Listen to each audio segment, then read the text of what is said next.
स्वर्गीय नरसिंगराव गुरुनाथ पाटील यांच्या पुण्यतिथीनिमित्त झाला आदरांजली सोहळा। 8वी पुण्यतिथी म्हाळेवाडी येथे संपन्न। राजेश पाटील यांना पुन्हा आमदार करण्याची कार्यकर्त्यांची मनोकामना। चंदगड तालुक्याचे भाग्यविधाते माजी आमदार कैलासवासी नरसिंगराव गुरुनाथ पाटील यांची 8वी पुण्यतिथी त्यांच्या मूळ गावी चंदगड तालुक्यातील म्हाळेवाडी येथे साजरी करण्यात आली। कार्यक्रमाचे प्रास्ताविक म्हाळेवाडीचे सरपंच सी ए पाटील यांनी केले।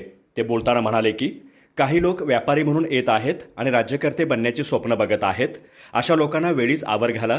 संघाचे संचालक जानबा चौगले यांनी स्वर्गीय नरसिंग पाटील साहेबांच्या आशीर्वादाने आणि विकास कामांच्या जोरावर राजेश पाटील यांना पुन्हा आमदार करण्याचे उराचे स्वप्न बाळगा असे आवाहन कार्यकर्त्यांना केले।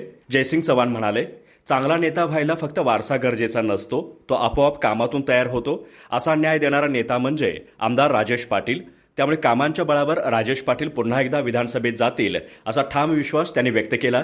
तर आजरा भागातून आम्ही सर्व राजेश पाटील यांच्या पाठीशी आहोत।